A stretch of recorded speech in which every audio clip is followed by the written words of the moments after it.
The morning mist clung to the red earth like a shroud, as Colonel David Lones peered through his binoculars across the rolling hills surrounding Sanh Combat Base. It was January 21st, 1968, and something was terribly wrong. The silence that had settled over the demilitarized zone felt unnatural, pregnant with menace that made even the most seasoned Marines uneasy. For weeks, intelligence reports had been flooding in about massive North Vietnamese Army movements in the area. The 3rd Marine Division had detected unusual activity along the Ho Chi Minh Trail, and reconnaissance flights reported thousands of enemy soldiers moving through the dense jungle canopy toward the isolated Marine outpost. What Lones didn't know was that he was about to become the focal point of one of the most controversial and strategically significant battles of the entire Vietnam War. The Sanh Combat Base sat like a lone sentinel in the northwestern corner of South Vietnam, just 14 miles south of the demilitarized zone and 6 miles east of the Laotian border. This remote outpost, home to approximately 6,000 Marines and South Vietnamese Rangers, occupied one of the most strategically important pieces of real estate in Southeast Asia. The base controlled Route 9, the only major east-west road in the region, and served as a launching point for covert operations into Laos and North Vietnam. General Vo Nguyen Giap, the brilliant North Vietnamese military strategist who had orchestrated the defeat of French forces at Dien Bien Phu 14 years earlier, saw Sanh as the perfect trap. According to classified documents released years later by the Pentagon Papers, Giap believed that by threatening this isolated American stronghold, he could force the United States to commit massive resources to its defense, just as the French had done at Dien Bien Phu. The parallels were unmistakable and deeply troubling to American commanders, who remembered how that earlier siege had ended in catastrophic defeat and the collapse of French colonial power in Indochina. President Lyndon Johnson became so obsessed with preventing another Dien Bien Phu that he had a detailed scale model of Sanh constructed in the White House Situation Room. Every morning, he would study the terrain, the defensive positions, and the latest intelligence reports, while his military advisors briefed him on the deteriorating situation. The president's fixation on this remote outpost would ultimately consume American strategic thinking for the next 7 to 7 days. As dawn broke on that fateful January morning, the first artillery shells began falling on the base. The distinctive whistle of incoming rockets shattered the morning calm, sending Marines diving for cover in their sandbag bunkers. North Vietnamese gunners, hidden in caves carved into the surrounding hills, had opened what would become one of the longest and most intensive bombardments in military history. Within hours, the base's main ammunition dump exploded in a spectacular fireball that could be seen for miles, destroying thousands of rounds of artillery shells and setting the stage for a siege that would capture the world's attention and fundamentally alter American perceptions of the Vietnam conflict. The thunderous explosion that rocked Sanh at 5:30 in the morning on January 21st sent shockwaves far beyond the red clay hills of Quang Tri Province. In Washington, President Johnson was awakened by urgent calls from the Pentagon, while in Saigon, General William Westmoreland immediately began mobilizing what would become the largest concentration of firepower in the history of warfare up to that point. Captain Mirza Beg of Bravo Company, 1st Battalion, 26th Marines, was checking his perimeter when the first shell struck. The young officer from Chicago had been in Vietnam for only 3 months, but he quickly learned that survival at Sanh meant adapting to a new kind of warfare. Unlike the guerrilla tactics typically employed by the Viet Cong in the rice paddies and villages of South Vietnam, the North Vietnamese Army had chosen to fight a conventional battle, complete with massed artillery, coordinated infantry assaults, and sophisticated tunnel systems that would have impressed the engineers who built the Maginot Line. Within 48 hours of the initial bombardment, it became clear that the North Vietnamese had surrounded Sanh with an estimated 20 to 40,000 troops from the 324th and 304th Divisions, elite units that had been secretly moving into position for months. These were not the black pajama-clad guerrilla fighters that American forces had grown accustomed to facing,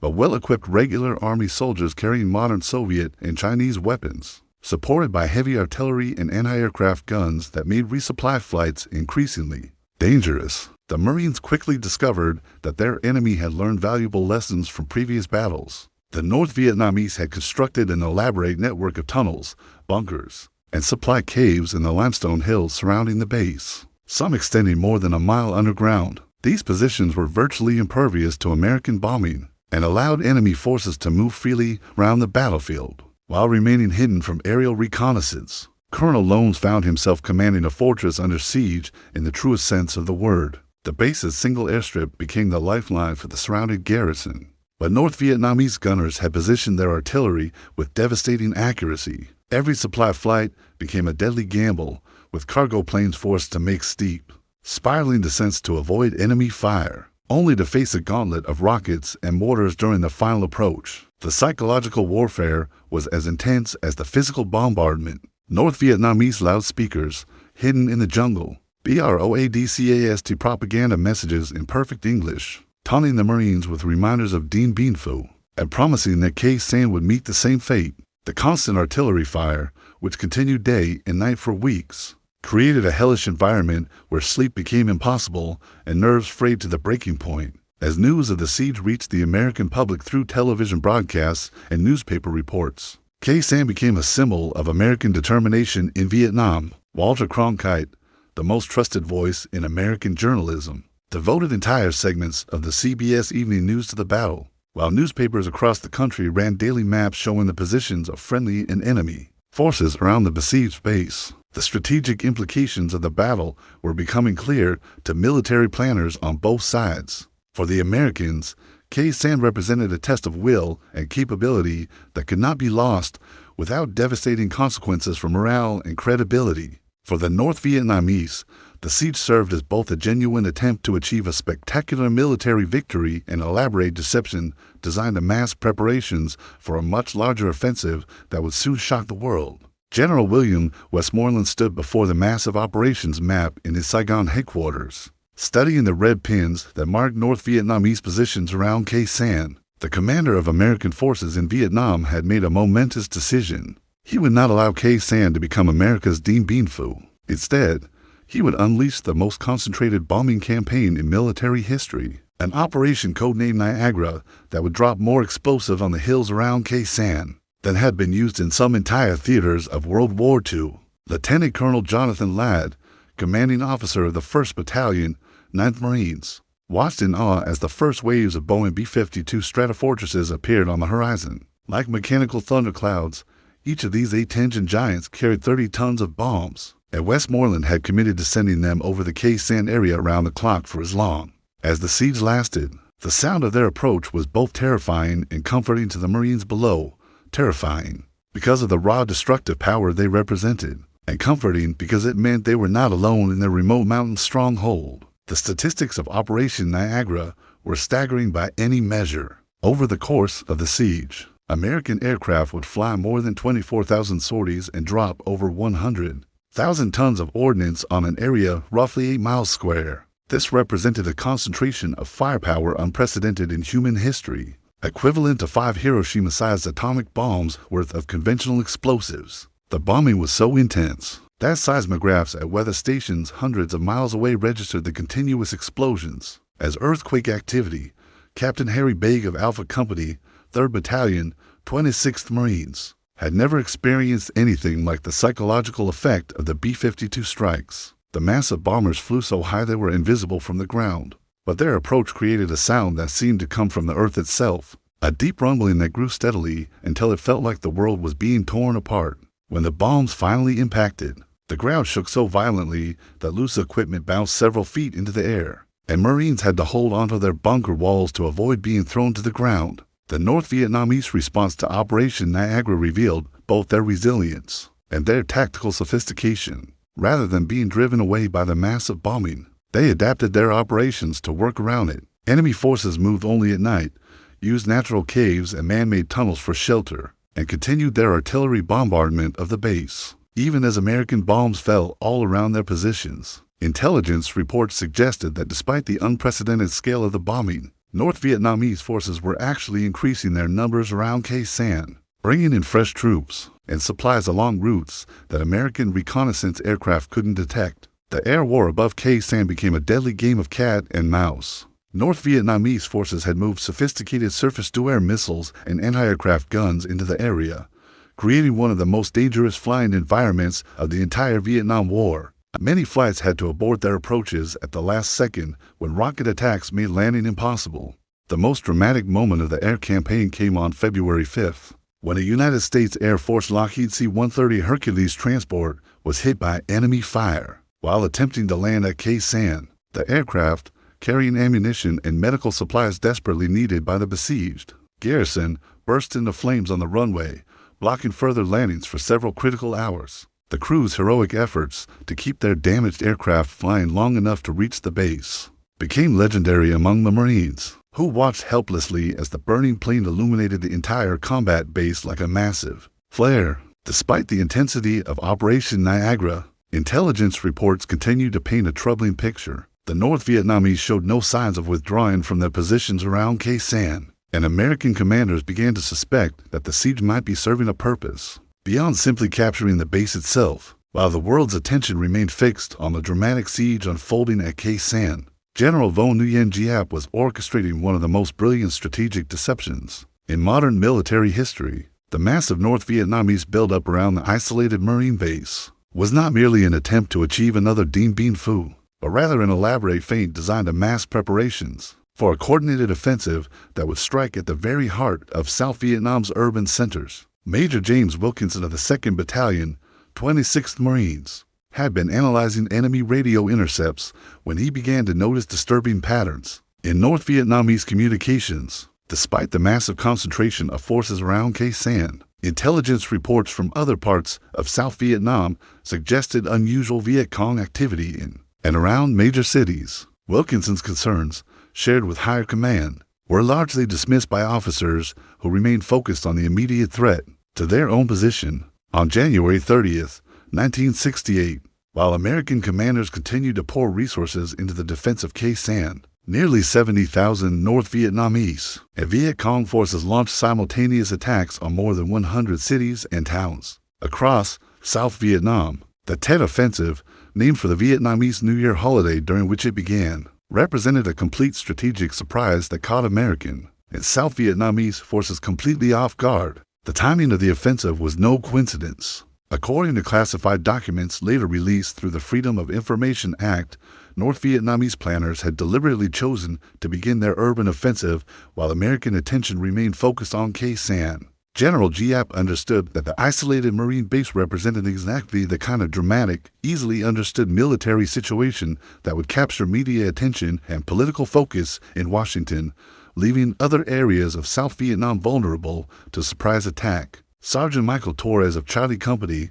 1st Battalion, 26th Marines, learned about the Tet Offensive through radio broadcasts from Armed Forces Radio. As he crouched in his bunker, listening to reports of fierce fighting in Saigon, Hue, and dozens of other cities, Torres began to understand the true strategic situation. The Marines at Sanh were not just fighting for their own survival. They had become unwilling participants in a massive deception operation that had allowed the enemy to achieve strategic surprise across the entire country. The psychological impact of the Tet Offensive on American public opinion was immediate and devastating.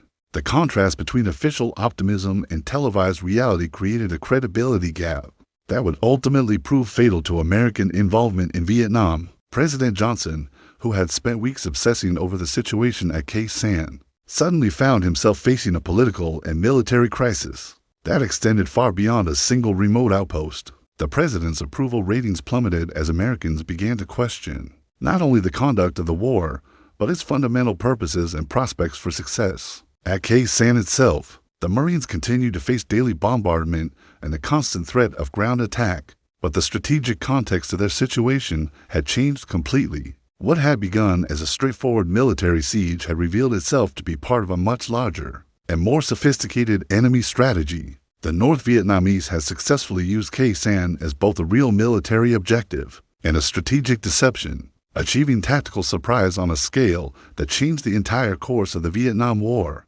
Colonel Lones, monitoring radio reports from across South Vietnam, began to understand that his isolated command had become the center of a strategic web that extended far beyond the Red Hills of Quang Tri Province. The siege of Sanh would continue for another month, but its ultimate significance lay not in its military outcome, but in its role as the trigger for a broader offensive that had fundamentally altered American perceptions of the Vietnam conflict. As February 1968 progressed, the nature of the fighting around Sanh began to change in ways That revealed the true sophistication of North Vietnamese tactical planning. Captain Robert Johnson of Delta Company, 1st Battalion, 9th Marines, noticed that enemy probing attacks were becoming more frequent and more precisely coordinated, suggesting that North Vietnamese commanders were gathering detailed intelligence about American defensive positions while preparing for a major ground assault. The most intense fighting occurred on the hills surrounding the main base, particularly Hill 861 North and Hill 881 South, which commanded the approaches to Khe Sanh. These outposts, manned by companies of Marines and South Vietnamese Rangers, became the focal points of vicious battles that demonstrated both the courage of individual soldiers and the brutal reality of modern warfare. Lieutenant William Smith of Echo Company, 2nd Battalion, 26th Marines, was commanding the defense of Hill 861 North when the North Vietnamese launched their most determined assault on February 23rd. The attack began at 2 in the morning with a concentrated artillery barrage that lasted for nearly an hour, followed by waves of infantry carrying satchel charges and rocket-propelled grenades. Smith's Marines, fighting from bunkers and trenches carved into the rocky hilltop, held their positions despite being outnumbered by more than 3-1. The battle for Hill 861 North became a microcosm of the entire Khe Sanh siege. North Vietnamese forces had spent weeks preparing for the assault, digging approach trenches that allowed them to advance to within 50 yards of American positions. While remaining largely hidden from defensive fire, the attackers used sophisticated tactics, including diversionary assaults and coordinated mortar fire, that demonstrated a level of military professionalism that surprised many American officers who had underestimated their enemy's capabilities. According to first-hand accounts published in Stars and Stripes military newspaper, the fighting on the hills around Khe Sanh was characterized by a level of intensity that matched some of the bloodiest battles of World War II. Marines reported hand-to-hand combat in trenches and bunkers, with some positions changing hands multiple times during single engagements. The psychological strain of constant bombardment, combined with the physical demands of combat in difficult terrain, pushed many soldiers to their absolute limits. Staff Sergeant David Martinez of Fox Company, 2nd Battalion, 26th Marines, described the experience of fighting at Khe Sanh as unlike anything in his previous combat experience. The combination of modern artillery and small arms fire with the primitive conditions of trench warfare created a surreal battlefield environment where Marines used everything, from high-tech radio-guided airstrikes to hand grenades and bayonets. Sometimes within the same engagement, the logistics of sustaining the siege became increasingly challenging as the battle continued. North Vietnamese gunners had zeroed in on every critical facility within the base perimeter, making resupply operations extremely hazardous. The base hospital, ammunition storage areas,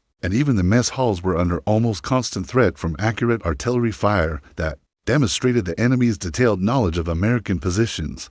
Medical personnel at Khe Sanh faced particularly difficult conditions. Navy Corpsman James Thompson, attached to Alpha Company, 1st Battalion, 26th Marines, worked around the clock treating casualties in underground bunkers that provided protection from artillery but made proper medical care extremely difficult. The constant threat of bombardment meant that wounded Marines often had to wait hours or even days before they could be evacuated to better medical facilities. The psychological warfare aspects of the siege became more sophisticated as the battle progressed. North Vietnamese forces used loudspeakers to broadcast messages specifically tailored to different ethnic groups among the American forces, playing on homesickness, racial tensions, and fears about the war's purpose. These propaganda efforts were combined with carefully timed artillery attacks, designed to disrupt sleep patterns and maintain constant psychological pressure on the defenders. As the siege entered its second month, it became clear that both sides were engaged in a test of will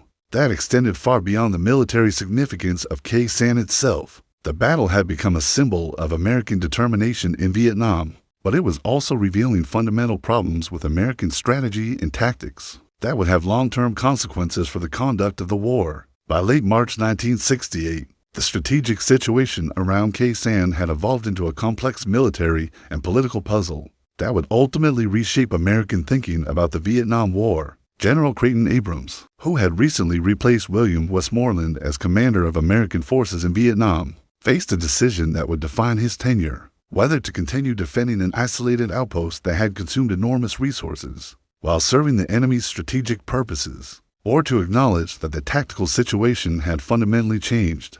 Colonel Bruce Myers of the 3rd Marine Amphibious Force had been conducting detailed assessments of the Khe Sanh situation since early March. His reports to higher command painted a troubling picture of a base that had become more of a strategic liability than an asset.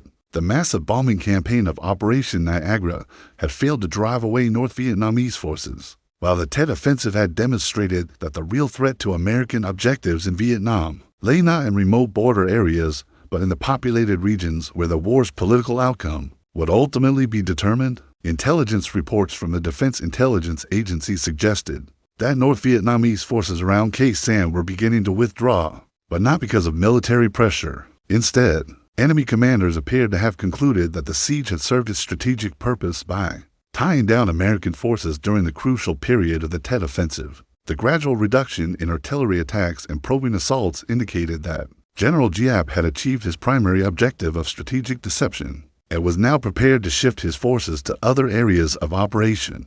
The decision to abandon Khe Sanh, announced on March 31st, 1968, represented one of the most controversial military decisions of the entire Vietnam War. Critics argued that the withdrawal validated North Vietnamese strategy and demonstrated that massive American firepower could not guarantee tactical success. Supporters maintained that continuing to defend an isolated position that served no strategic purpose would have been a waste of resources that could be better used elsewhere. Captain Thomas Wilson of Headquarters Company, 26th Marines, oversaw the complex logistics of evacuating a base that had been under siege for 77 days. The withdrawal operation, codenamed Operation Charlie, required careful coordination between Marine ground forces, Air Force transport aircraft, and Navy helicopter units. Every piece of equipment that could not be evacuated had to be destroyed to prevent its capture by North Vietnamese forces. The evacuation of Khe Sanh revealed the extent to which the base had been transformed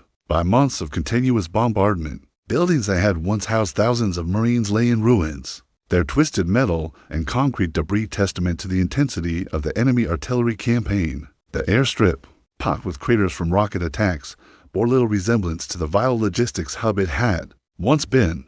Perhaps most significantly, the abandonment of Khe Sanh marked a fundamental shift in American strategy in Vietnam. The base had represented the kind of fixed defensive position that characterized conventional warfare, but the Tet Offensive had demonstrated that the conflict in Vietnam could not be won through traditional military means. The enemy's ability to use Khe Sanh as both a real military objective and a strategic deception showed that they understood the political dimensions of the war better than their American opponents. Staff Sergeant Robert Garcia of Echo Company, 2nd Battalion, 26th Marines, was among the last Marines to leave Khe Sanh on July 1st, 1968, as his helicopter lifted off from the abandoned base. Garcia could see North Vietnamese soldiers already moving into positions that had cost so many American lives to defend. The sight crystallized the frustration and confusion that many veterans of the siege would carry with them long after the war ended. The final irony of the Khe Sanh siege became apparent only months later, when intelligence reports confirmed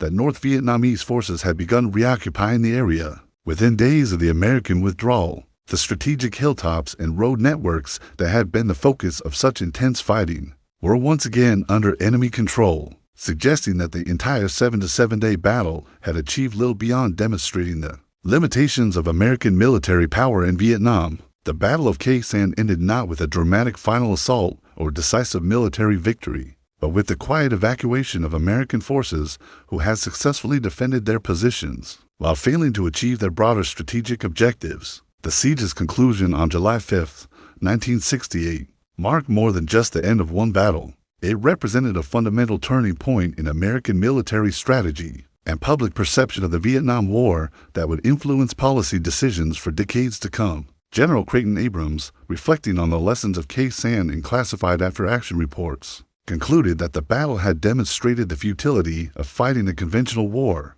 against an enemy who understood the political dimensions of the conflict better than their opponents. The North Vietnamese had successfully used the siege to achieve strategic deception on a massive scale, tying down American forces and resources while preparing for the broader Tet Offensive. That fundamentally changed American public opinion about the war. The human cost of the Khe Sanh siege provided a stark illustration of these strategic realities. American forces suffered approximately 500 killed in action, and 2,500 wounded during the 7-day battle, while estimates of North Vietnamese casualties ranged from 10,000 to 15,000 dead. These numbers, however, told only part of the story. The psychological impact of the siege on American soldiers, many of whom spent months under constant artillery bombardment in primitive conditions, created trauma that would affect veterans for the rest of their lives. Major General Ralph Tompkins, commanding general of the 3rd Marine Division during the siege,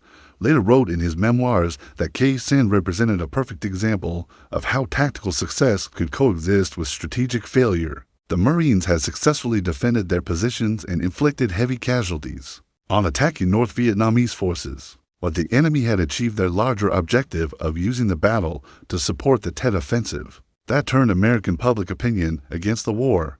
The media coverage of Sanh also established new precedents for how military conflicts would be reported and understood by the American public. Television journalists like Walter Cronkite and print reporters from major newspapers provided daily coverage that brought the reality of combat into American living rooms. With unprecedented immediacy, this coverage, while generally supportive of the troops fighting at Sanh, raised uncomfortable questions about the war's objectives and the military's ability to achieve them. President Lyndon Johnson's obsession with preventing another Dien Bien Phu at Sanh revealed the extent to which American policymakers were fighting the previous war, rather than understanding the unique challenges of the Vietnam conflict. The president's decision to commit massive resources to defending a single isolated outpost demonstrated how historical analogies could distort strategic thinking and lead to military commitments that serve the enemy's purposes rather than American objectives. The abandonment of Sanh after such enormous expenditure of resources and human lives became a powerful symbol of the broader problems with American strategy in Vietnam. Critics argued that the entire siege had been a waste, while supporters maintained that the successful defense of the base had prevented a major enemy victory that could have had even worse consequences for American morale and credibility. Perhaps most importantly, the Battle of Sanh demonstrated that modern warfare could not be understood purely in terms of military tactics and firepower. The North Vietnamese had used the siege as part of a broader information warfare campaign designed to influence American public opinion and political decision-making. Their success in this effort showed that contemporary conflicts required strategic thinking that encompassed political, psychological, and cultural factors in addition to traditional military considerations. Colonel David Lones, the Marine officer who commanded the defense of Sanh throughout the siege, retired from the military shortly after the battle ended. In interviews years later, he maintained that his Marines had fought with extraordinary courage and effectiveness, but acknowledged that the strategic context of their battle had been shaped by forces beyond their control. The courage and sacrifice of the men who fought at Sanh, Lones argued, should not be diminished by questions about the wisdom of the decisions that placed them there. The Battle of Sanh thus became a defining moment in American military history, not because of its tactical outcome, but because of what it revealed about the changing nature of warfare and the limitations of conventional military thinking. The siege marked the end of American confidence in the ability to achieve political objectives through the application of overwhelming firepower and the beginning of a more complex understanding of how military actions intersect with broader political and cultural forces in modern conflicts.